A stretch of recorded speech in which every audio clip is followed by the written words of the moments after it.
Hey, what's going on, guys? It's your man, Lamar Thompson with Intentional and On Purpose.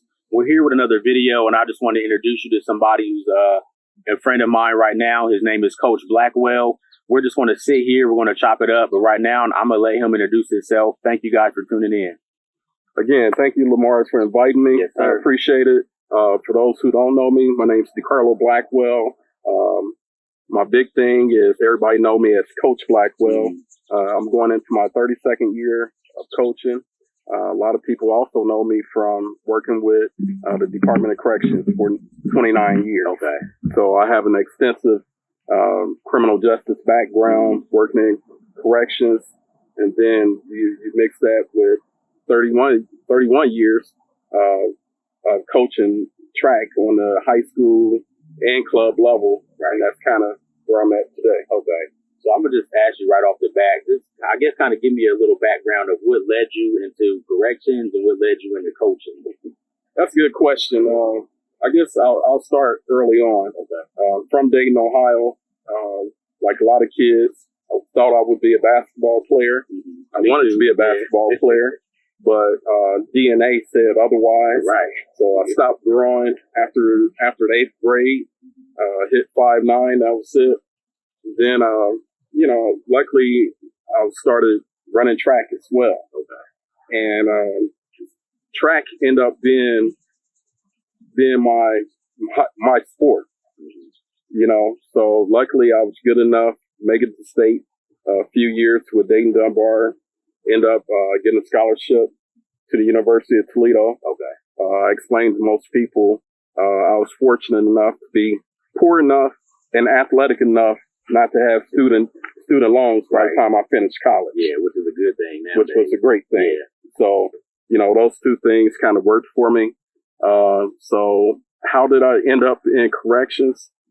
It was a long story that a lot of kids go through right now. My first job out of college was selling Nordic tracks at the Dayton Mall for $6 an hour. Went from there to a juvenile place in Van Wert, Ohio. Left there, went to Lima City Schools. I was subbing, and I started coaching at Lima Senior, and also started my track club, the Lima Striders Track Club. So all this was in 1993. Okay. So, and then later on that year, I started working in community-based correctional facilities. So the Worth Center in Lima. So from there, just led me into working for the Department of Corrections. Okay. So, and 29 years later, here I am. So let me ask you, was that something that you were passionate about? Did you kind of fall into it? Did it grow, or? No, I kind of fell into it. Okay. So, to be honest, I didn't know what I was going to do. Right. I knew I had a college degree, which they said to have, and I was well spoken, but what am I going to do? Mm-hmm. So, corrections, I just kind of stumbled upon corrections. Okay. That's how I ended up in the field. Luckily, it worked out for me, and I think I was able to use my passion of athletics and what I learned from athletics, right, leadership skills, and bring those into my professional life. Okay. Now you said something, and it was off camera as we were talking about servant leadership, and that's what I'm big on as well. Can you, I guess, just tell me a little bit about servant leadership and how that coincides with you coaching and in correction? Like, is there a similarity between all three of those? Absolutely. As I said, I call myself a servant leader.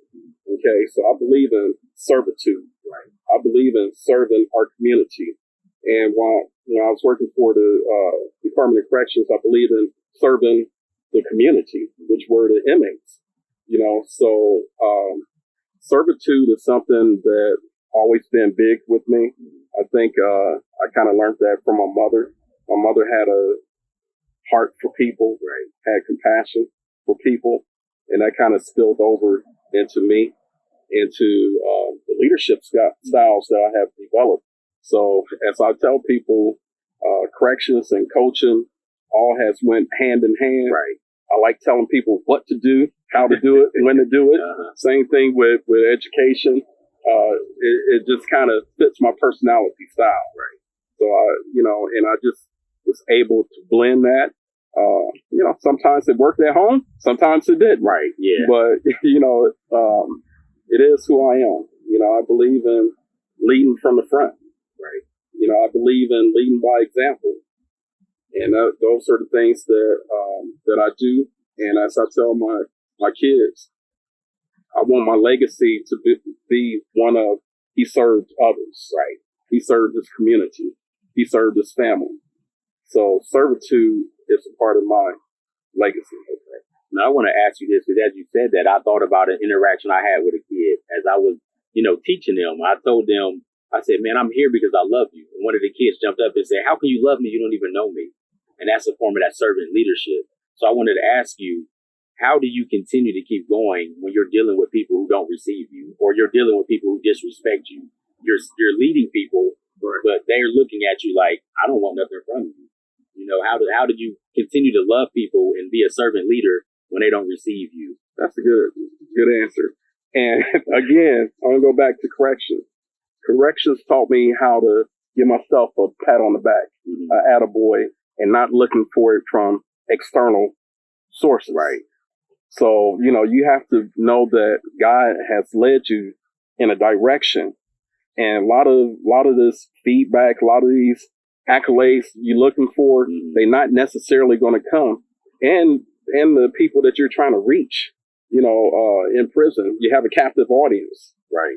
In coaching, especially the club level where parents are paying, it's a captive audience, so you kind of, you have people that's kind of locked in, but you got to look past the being locked in and saying, how can I be impactful on the people that I'm here to serve? That's good.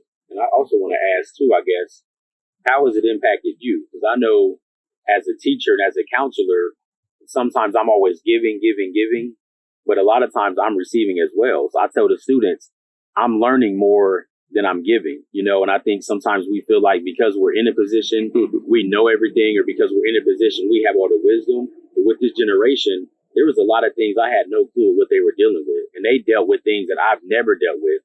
So I guess if I asking a question, what have you learned from your position as a coach or being in corrections that may have other positions may have not taught you by experience?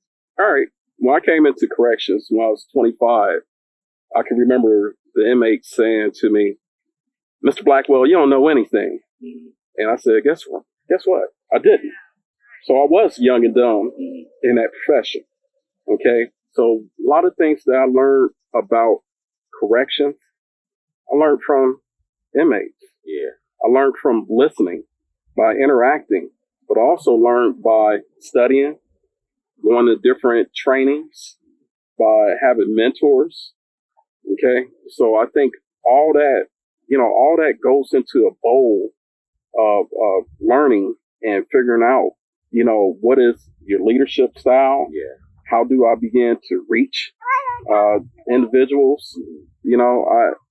All that is a hodgepodge of things that are combined to try to get you to where you need to be at as far as being able to reach people, especially people who might not even be receptive, because you're going to have them. And you have to be okay that some people don't want your help. Right. You got to be, okay with the F you, Mr. Blackwell, and all this other stuff that come at you. Yeah. And you gotta not personalize that stuff. Even though we're human, and sometimes you do personalize some of it, but overall you can't let that affect you from being effective. You gotta act like a football defensive back. Yeah. You got burned on a long play. Well, what do you gotta do? Come back to the line of scrimmage, forget about that play, and get ready for the next one. And I think about something that my wife said. I'm gonna just honestly use something she's told me. It's like, people are always going to have something to say about you. If you see a billionaire on the corner, but you see a homeless man, there's when people on the corner and they're like, well, if that homeless man did more, he'd be like that rich man. But then on the flip side, people are like, well, if that rich man just give that homeless man some money, he wouldn't be homeless. So it's like, no matter what position you're in life, someone's always going to say something about you. And I kind of hear your story because I know in my position, you learn from experience and you learn from those moments, you know, and I kind of wanted to ask you too is, moving forward, what kind of led those kids there? Or, when you're in the juvenile correction, was there like a common denominator? Adult corrections. What do you think is the reason a lot of them were there? Was it a common denominator or was there like led them to corrections? Yeah, or I guess was there a common theme that you saw so far as environment or behavior? And I know that's a broad question, but I can answer that. I believe, in my experience, the number one reason that led a lot of people into corrections, not having fathers at home. I believe that wholeheartedly. I believe that men, we are the answer to our families. Right. We are the answer to community issues. We are the answer to all this violence that's going on. So, you know, you hear that whole commonality, as you're saying, that common denominator about my neighborhood. Well, your neighborhood is not the reason you're here. Okay. I tell people this, those things, not having a father, all that stuff, it might contribute to you being here, but it's not the reason. Because if it's the reason, you can never change it unless those things change. But those things, did they play a part?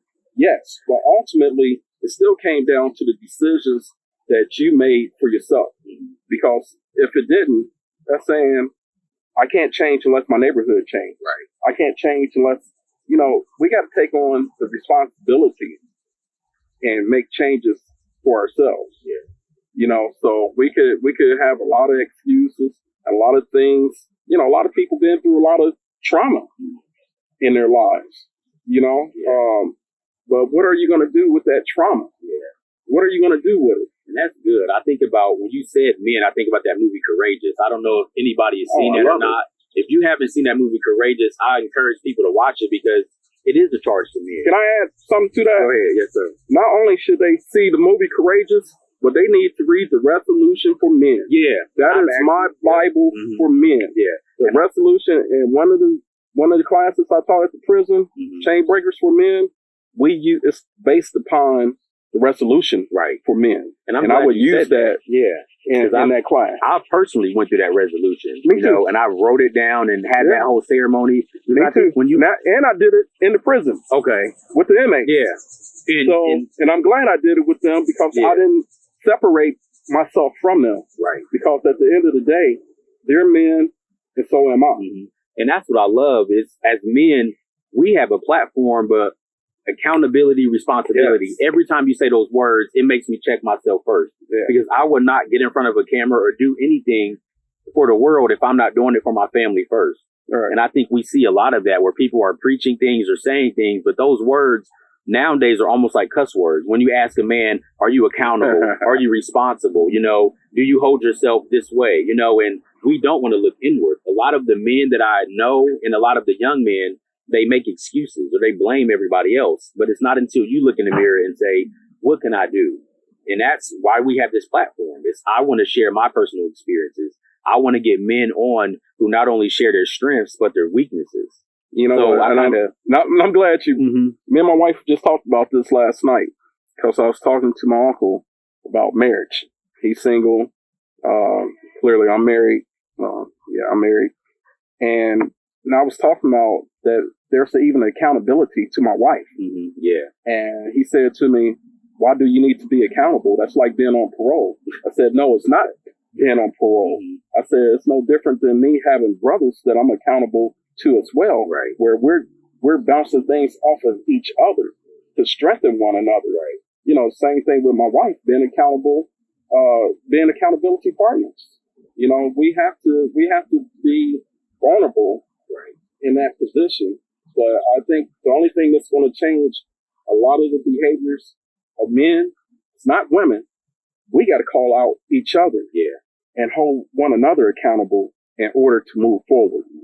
You know, that's what I believe. I'm glad really you said important. that. Like when I had my brother Ron on, we talked about that, just being able to see something in another man and having that checks and balances, you know, because we get to the point where we see things but we don't want to say anything because it's not our position. As men, it should be our position, and it is. And we talked about this as well. When you're in the schools and you see a kid who's walking or have this behavior being disrespectful, something inside of us now in the generation wants to say, well, that's not my kid, or that's not my problem, or he's too far gone. But as men, something should prick us and say, you know what, if I don't save him, he's going to be a problem for someone else. And what I run into, a lot of kids want correction. They just don't have fathers, or they don't have men who's standing up. So it takes us standing in the gap, first checking ourselves, but then checking each other, in a respectful way. So I guess, can you talk about that? Like, even if you're not comfortable doing that. Let me give you a good example of that. These kids that are selling water on the corner for $1, every time, if I got cash, I stop. I just did it yesterday coming from church. I gave the guy, I had $5. Just give me one bottle of water, because I want him to know that I believe it's important for him to be doing something productive. Right. But I give you another example of that. I stopped a kid who was selling bottles of water, and he had a shirt off. So I pulled over. I said, son, you need to put your shirt on, because nobody's going to want to stop and get bottles of water from you, and you got a shirt off. You're not looking presentable. Right. I said, you must look presentable. He said, well, my shirt got dirt on it. I said, turn it inside out. Now I'm going to ask you a question, because this is real elementary. Why did you stop if you didn't know them? Or what made you stop when you could have easily kept going? Because I feel a responsibility to our kids that are out there. So that's why I feel like somebody got to stop. Right. And I feel like that I'm called and I'm led, and I'm not going to approach them in a disrespectful manner. Right. Hey, man, put that shirt on. I said, hey, young man, you'll sell more bottles of water if you put your shirt on. So you have to approach them with respect. Yeah. And that's what they're going to give you back. And then I'm giving them money on top of it. I'm glad you said that, though, because a lot of the kids that I talk to, and a lot of the kids me and my wife mentor, that's the number one issue. A lot of people, won't approach them at all. Yeah. And we're in a society now where a lot of people are afraid of the kids. They're afraid to approach them. They're afraid to go to them. I had students come to me and say, yeah, Mr. Thompson, I'm on the streets getting my hair braided, and people just walk past me. They see me, or they automatically assume that I'm a thug, or they put them in a category, so they want to be approached. They want to be corrected. But a lot of times people aren't doing it in love because we turn the other cheek. So as men, what would you say to the men, I guess, who are timid, are afraid, who want to help, but they put it on somebody else? Easy. These are our sons. They really don't get any simpler than that. And like I told people, well, as the inspector in the prison, I didn't have to run programs. So the question is, why would I run programs? To me, it was easy. I would say, do you want this guy to be better when he get out, or worse? And to me, I understand that when men get out of prisons, guess where they go back to? In communities that we live in. So how do you want this person to be? So you need to take on some of that responsibility, right, to help invoke change in them. Will it work? Maybe, maybe not. Yeah. But you have to be willing to put yourself out there. And you said you can't be timid. You can't be afraid, and you have to take a chance. Yeah. And, because you don't know who you're going to reach. So, we can't be afraid of our kids because, they might not be who you think they are. And that's good. I mean, if you honestly break it down, we can't be afraid of our kids. And I love how you said that. You didn't say their kids. When we start looking at it as our kids in our community, I think we'll have a greater impact. And it's about seeds. Sometimes you plant a seed, you may just be there to water it. And other times you may be there to to gain the harvest. We never know. Right. But we have to do something. And I think when you go in with the mentality of, I'm going to save this kid, and you fail, or you don't see progress fast enough, you feel like you failed. But if you do everything God has called you to do, it could be a word. It can be a hug. It can be a handshake, a smile. Realizing you're planting a seed and just being available. Sometimes I know for me, just being present in the moment with the generation is more than me saying anything. When you show up every single day and they know you, they see you, There's kids who may not ever had an interaction with me, but now they'll talk to me because they see me every day. And it breaks down those barriers. So that's important. Just our kids, because it's so easy to look at them. And even with the water bottle thing, I mean, my wife and I, we'll see kids, we'll stop and buy them gallons of water bottle and Gatorade. It's like, oh, you're selling water, you're doing something productive. Here's a couple extra gallons. Here's some Gatorade. And they're like, oh, thank you. Yeah, So you see them doing something positive. But for me, I think what pricked me was I remember moving back to Ohio from Texas. And honestly, I complained like, man, Ohio's this and here's this going on. And it's like, what are you going to do about it? And that's why it's good to connect with you, because we all have a call as men to do something, whether it's praying, whether it's reaching out to a community, being involved in something. We have a part to play. But for me, it's how dare I complain if I'm not part of the solution? Well, here's what I believe.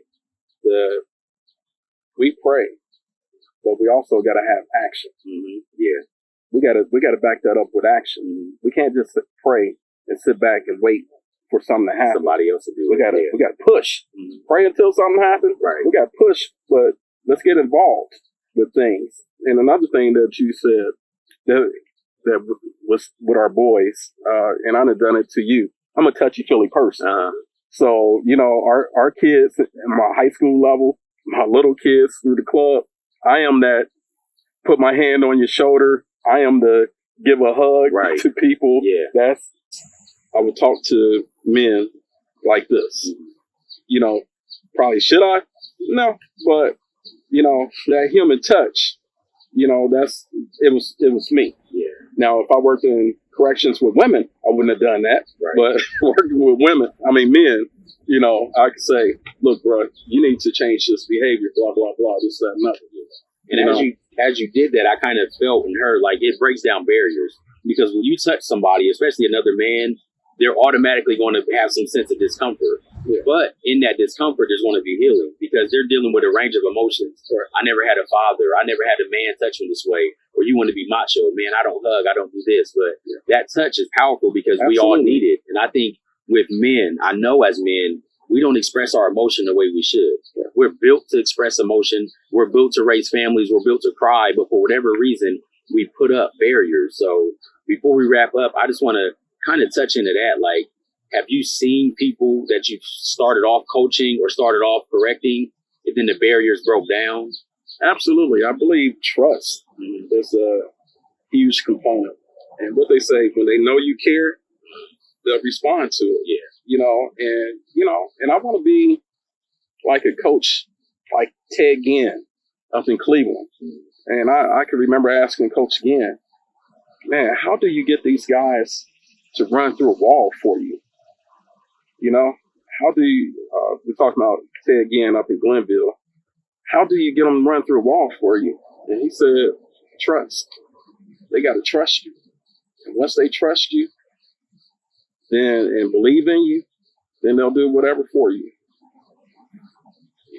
So along those lines, and I know we don't have all the answers, I'm just throwing this out there, how do you get a generation to trust when they don't have that, or when it seems like all hope is lost? I think if I had the answer, I'd probably be rich. And so would you. Right. But, I think our start is we got to start somewhere with somebody. Yeah. And we got to reach them where they're at. And we can't be afraid to reach them where they're at. Yeah. So, I can remember doing an interview, and the lady kept saying, urban. Listen, I'm not afraid to work with our city kids. Mm-hmm. So you don't have to keep preaching, they're urban kids. They're urban, and I just think, we overuse that, right? And instead of just calling them kids, we begin to categorize them, and instead of saying our youth, they're urban youth. Let's just call them kids and deal with them where they at. We know where they're at. Mm-hmm. We know what population we dealing with, and we know some of the pushback we're going to get. But can you handle that? It's the question. And we can't be afraid to handle our kids. That word stuck out to me, because it's almost like my kids in my house. How dare I be afraid of the kids I'm raising? So we have to treat it the same way. If they're our kids, we have a responsibility. and that's big. But I want to just push and end on that note is, as men, this is almost a call for the men to raise up, Absolutely. be the men of God we're called to be, Yes. be the husbands, because it starts in the home. If we can't correct and love and take care of our families, we have no business going out to the schools or corrections or any place else. It starts there. But also as men, I mean, we're just met. I've met and been connected to some great men. We can't be afraid to collaborate with other people. We can't be afraid to start. I know men who will go to networking events, sit alone, not say something to anybody, and leave the same way they came. Why are we afraid to connect with one another? Why are we afraid to talk to another man and really collaborate? And that's the start, because we can do more together. But there's so many men who they deal with their problems on their own island, and there's another man dealing with the same problem on another island, and they'll never talk. So I think we need to just open up, look inward, because that's where we have the greater effect. When we begin to look at ourselves and see the change we need, then we can begin to reach out and help other people. And I want to end on the note of going back to courageous. Mm-hmm. At the end of the movie, who's going to step up and lead their families? I will. I will. I will. Who's going to step out on faith? I will. So I think we got to answer that question of who by saying, I will. I will. And when I will step out and do what I need to do to be impactful, to be beneficial to not just the youth, but I'm 55 years old, but I have an obligation to young men like you to try to mentor. And the only way I can mentor is through what? My actions. Right. And what I'm modeling. I can't mentor if I'm not living it. Mm-hmm. So I'm not perfect, but we need to strive for better living and perfect living. Even if we fall short. And I love what you said. That we'll end on that note is, who's going to answer that call? Somebody needs to answer that call. I will. And lastly, I wanted to say, I know there's men out there. Don't think your position or what you've been through disqualifies you. Absolutely. I know a lot of men who have been through the correctional facility, who have been raised in foster home, who didn't have a father, but they're doing great things. And a lot of times we feel like the people with the money or the greatest story need to be shared. I want to get people who've been through something, because a lot of the youth that I talk to, they really won't respect you or listen to you until they realize what you've been through. So as men, we got to tear those walls down and say, what I've been through allows me to share my story. That's what qualifies you. And if you look at God, he called the people who were disqualified. He called the people who didn't seem like they had it all together. And that's what we want as men. You answer that call, then you're equipped. But it starts with that I will. It starts with your yes. Yeah. So, as we end, again, thank you for coming on. I just want to see if there's anything else you want to share, or if you have any type of contact information where people can reach you or help support you. Well, first of all, I appreciate the opportunity to come on and be impactful. Thank you. I could be reached on Facebook at DeCarlo Blackwell or Instagram at DeCarlo Blackwell. And I invite people to reach out, even if it's just prayer, reach out to me, because I try to make myself available to people, and I'm an open book. So, and I invite people to do that. Okay. And I appreciate you again. Well, again, I thank you very much. Till next time, guys. Thank you. This has been Lamar Shir'Lee Thompson with Intentional and On Purpose.